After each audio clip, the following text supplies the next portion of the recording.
Villages, 1370 AM, 96.3 FM, The Source.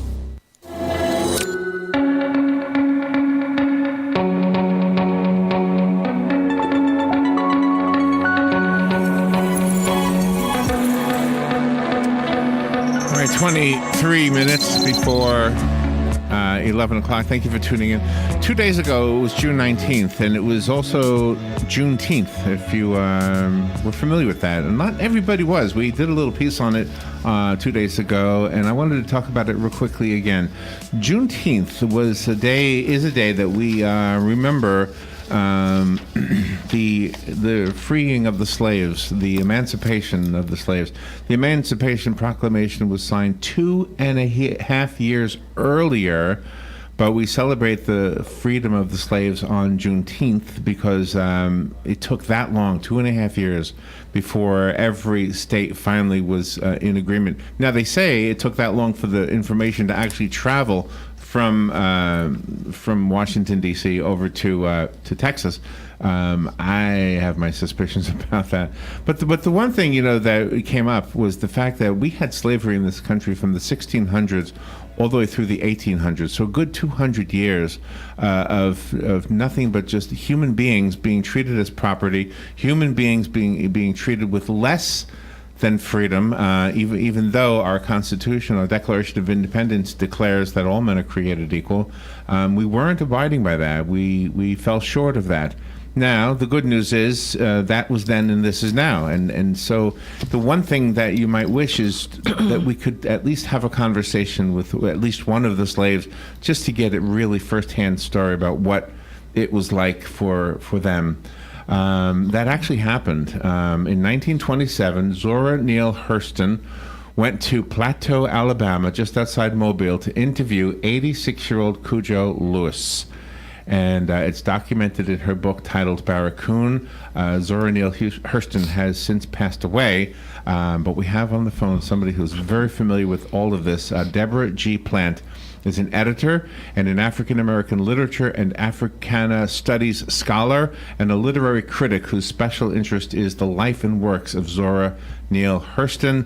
Again, the book is called Barracoon. Real quickly, I want to brag about the book itself. It's #1 on Amazon in African-American history. It's also #1, hold on, I have the list here, in African-American history in Kindle. Okay, I see. One's the book, one's the Kindle book. It's #1 in the race and ethnicity category, and it's #2 in the history category right now as I speak. So it's an honor to say good morning to Deborah G. Plant. Good morning, Deborah. Good morning. I hadn't heard those numbers in a minute, so thank you for that. Oh, you're welcome. Well, I'm not surprised. I think Americans at large are interested in this story, and I think that's a good thing that we are. You're absolutely right, and it's really heartening that there is this what I see as a profound interest, and it's all related to everything that you said previously in relation to Juneteenth and how this all relates with Juneteenth, with what went on with what's going on at the border now. All of this is related, and so the interest in Costa's story says that we're ready to think differently in this country and to move in different ways, and that's optimistically wonderful. Yeah, the dream for all men and women to be free is still not completely realized, but we keep getting closer. I think books like this help us understand that we had a long way to go and we're still making progress. And I think that's important. Tell me about your relationship with Zora Neale Hurston. Wow. My relationship with Hurston starts more than maybe 30 years ago. But I read her as a graduate student, but not in class. I found her work in a bookstore.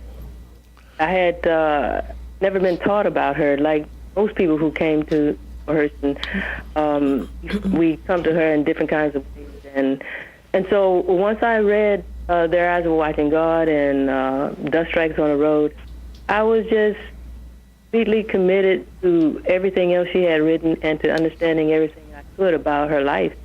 And so this became my work, in professionally speaking, and I've spent most of my career looking at the life and the works of Zora Hurston. Well, you know, her life, she was lived in the South her whole life, right?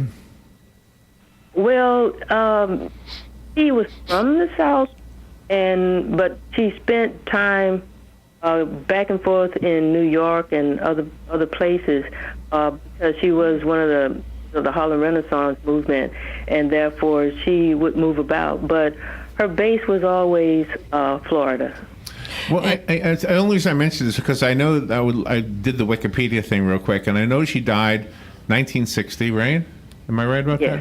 that? And the Civil War, the Emancipation Proclamation, not even 100 years old, but still 100 years old. And here in Florida, at that time, and I'm not bad-mouthing the state. I love Florida, okay? So I don't want anybody to get the wrong idea. But we still hadn't completely figured out how to live together. We were still separating whites from blacks.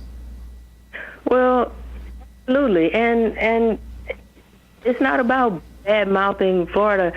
I'm not from Florida, but I live here, you know. So it's just looking at what's so.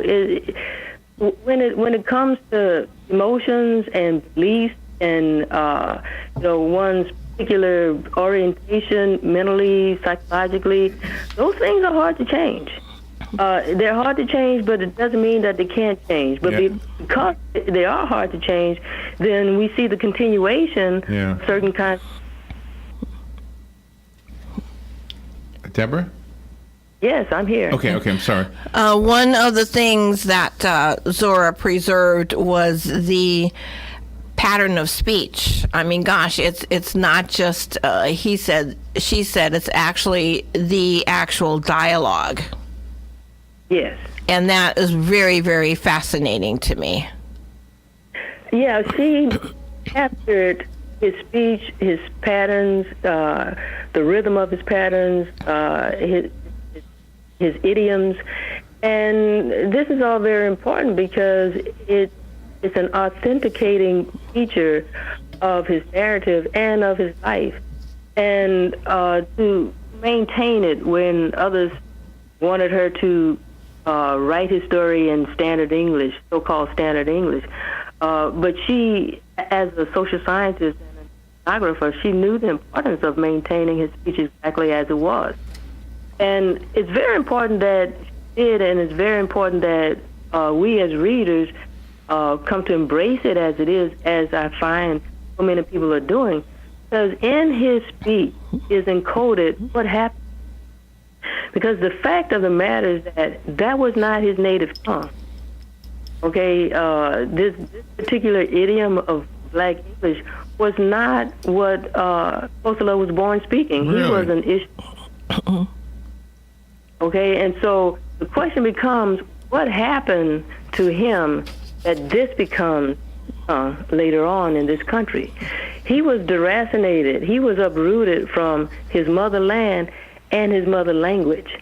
And so what happened that we have this particular speech pattern that represents who he is, in Alabama. So encoded in that is this uprooting, and as well as this will to live and to communicate. Human beings are linguistic beings. That means we have this innate ability to speak, and we have this. We are compelled to do so. But when we are prevented from doing that, when our language is repressed, or we're denied access to our own tongue, what happens when we try to communicate? And we have, this creolization of language is one consequence of some group, some country saying you can't speak your language, or you're removed from your language group and you have to find another way to express yourself in the world. You must do that because it's an imperative of your life as a human being. And so this speaks to the spirit of Kosala, as well as the history that is embedded in the language that he speaks. What was Mr. Lewis's first language? Well, he was Yoruba. So some dialect of Yoruba. He was an Isha Yoruba in West Africa, and so he would have been speaking some dialect of Yoruba. Yeah, it would make sense. Where does the word Barracoon come from? Well, Barracoon is a Portuguese term which means barracks, and it also refers to a shed. It describes some kind of enclosure, and in relation to how it had become used in West Africa, well, you have the presence of the Portuguese there, who were at the forefront of trafficking Africans out of Africa, right? So this term refers to an enclosure, a so-called slave pen, and some of these enclosures could be as small as a shed, or they could be actual structures like what's called a slave house or a slave castle, but they were all used or designed to detain Africans as they were being held, while those who were bartering with them waited for the ships to come to take them to various parts of the Americas. And the numbers are absolutely staggering. It was noted in the book that between 1450 and 1900, there were about 12.8 million plus slaves that were transported, and yet there are more that aren't accounted for, which drove the numbers up more than that. Yes, Wow. absolutely, and we, so much we don't know, and much is left to our speculation. And so this is why coastal story is so important. When you see what happened to people and how even the aspect of the trafficking, which entails how people were captured, you see how many people were lost. We will never know how many. And that's just on land. What happened in terms of the transoceanic passage, which so many, we have some records, of course, but just like with the Clotilda, there were all of these other unaccounted for ships that were, quote unquote, illegally, like any of it should have ever been legal, but there were those who were illegally taking people out of Africa. We don't know those numbers, and we don't know those ships even. Wow. The numbers go up even more so exponentially when we look at all of that.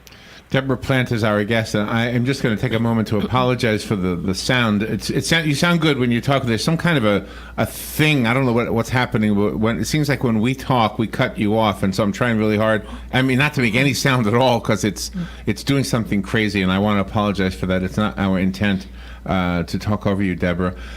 I wanted to ask a question about the conversation that Cujo Lewis had with Zora Neale Hurston.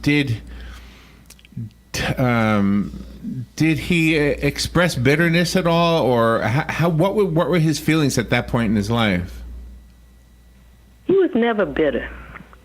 Kosala was someone who was pretty matter of fact and not so much a fatalist, but one who just would look at things as they were.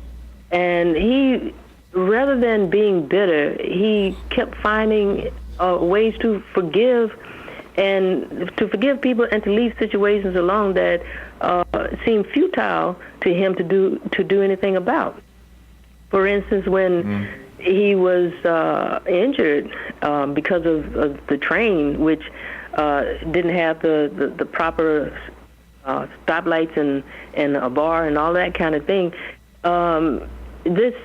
He won his case against the company, but the company refused to give him money. And when the company was lost the case and was supposed to give him money, he never received that money. And then there was a second incident, and one of his sons says, "You should sue the company." He says, "It didn't do any good before. It's not going to do any good." But one of the things he would say to Hurston, almost like a refrain, he says, I'm a Christian man," which basically in translation meant, I forgive, and I move on. It doesn't mean he wasn't hurt. It doesn't mean he didn't feel wounded. doesn't mean that he didn't feel betrayed and somehow just treated in a poor manner, but he wouldn't let that harden his heart. And that's really to be admired, because there are a lot of people out there that will, at the drop of the hat, sue people, and they'll become very bitter, and they'll end up either hurting the people that have hurt them or hurting themselves. Yes. Kosala, he came from a peaceful place. When he talks about Bante in West Africa, which is the town he was from, he talked about it being a peaceful village. That the people in his community, they were not interested in hostilities and war and entrapment and all of these kinds of things. It was a very harmonious kind of environment that he grew up in, and he talks about the traditions, the customs, and what have you. And so this is part of Kosala, but it's also part of his heritage, and that, I think, is part of what had him be so resilient in this country, so that he could, even in his grief, and his grief never ended, but even in that, he could still go on. He could still find happiness in his life with his wife and his children. And even after he began to lose them one by one, he still somehow found a way to stay present and to stay open and positive. So it speaks well of him and also of his culture. And there were other slaves that were referenced in the book that they painstakingly learned how to write so they could have a means of recording their experiences. Yes, that's right. And but Kosala never learned how to write. Well, I'll take that back, because there was one document in the file that had Hurston's papers in it where he signed his name. But you could tell he went through great pains to sign his name. And when he wanted to communicate, to send letters specifically to Charlotte Osgood Mason, he would dictate it to people in his community who did learn how to write. Barracoon, the story of the last black cargo, and that in and of itself is just, it's hard to think of a human being as being considered cargo. That's the book is called Barracoon. It's written by Zora, Neale, Hurston, and our guest is Deborah G. Plant. Deborah you're the editor of the book, correct? And you also wrote did you write the afterword, I think? Yes. Where are you in Florida? Tampa. Lutz. Okay. Lutz. In St. Augustine, I'm sure you've probably seen this. Right in the middle of, I guess, what the downtown area is considered. I don't know, but there's like a farmer's market or something, and it's on a little bit of an elevated platform, and there's a plaque on that platform that states that used to be the auction site to sell slaves. And you stand there and you can just imagine human beings standing up there being sold to the highest bidder. It's just crazy to think of that. Well, it's good that plaque is there, because we need to think about that. And I've been to St. Augustine, and I'm aware of that, but I hadn't really stood there. But where I have stood is in what they call the door of no return at Ile de Gorée, or Gorée Island, right off the coast of Senegal. And it was, as you suggest, it's just, you feel with the horror of people being treated as quote-unquote cargo, as chattel, as things, as objects that you could just do what you will with, right. and just ignore the humanity of a and when I was there at Gorée Island, in what they call La Maison des Esclaves, or the House of Slaves, And in that structure, there were these cells on the second floor of the structure, and each one was specific to a gender or age or that kind of thing. Young girls here and older women there, and men are here, boys there, what have you. And you could go into these cells with these cement floors and actually still feel the presence of the people who were crammed into those spaces. And you feel you might not be able to feel exactly what they felt, because how could you? Right. But you have some sense of it. And what I think we feel mostly, and what I believe it was, I felt was the emotion that they experienced. The emotion, the despair, the pain, the suffering, the sense of being disoriented. You feel that standing in that place. Yeah. And loss. You know, we have a statue here in Ocala, too, in Silver Springs, a statue of Osceola, and the indigenous peoples, the American Indian people, also were treated horribly. That statue has a plaque that states that that was one of the last places he was before they were kicked out of the state and told to move to Oklahoma. I mean, right. I can't imagine being told to move 2,000 miles away when all I have is my own feet. The one thing I'm still confused about is Kosala and Cujo Lewis. Why was there the name change? Was that the slave owners' decision? Well, of course. Okay. Kosala was very proud of his name, and but as he put it in his narrative, it was for the whites who were referring to him. The way he put it was too crooked to call. So he would allow them to call him something else.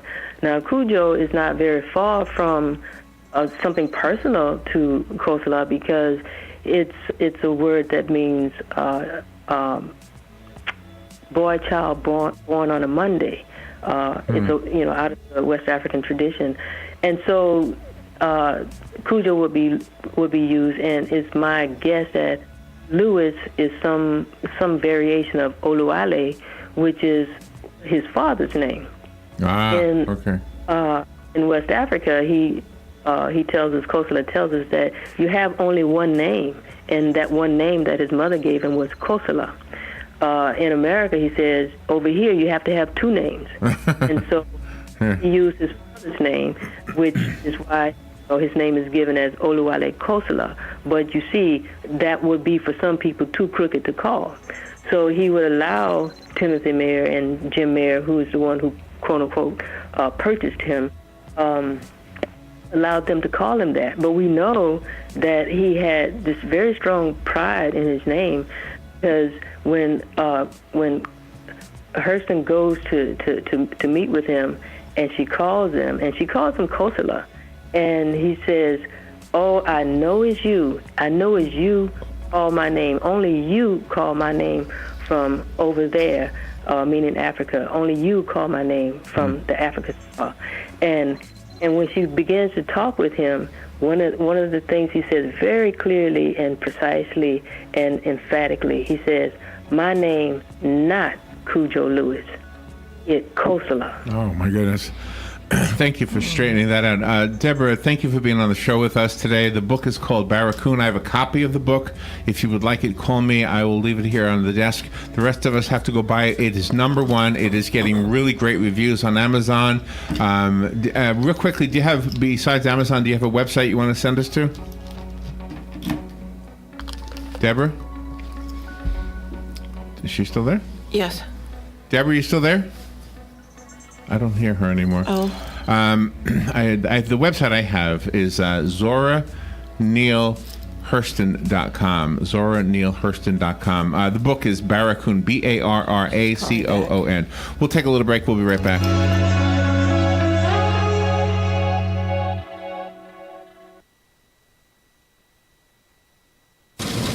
Did Did you get your tickets yet to see the paranormal acrobats of the air, illusionists, freaks, mysterious creatures of all elements?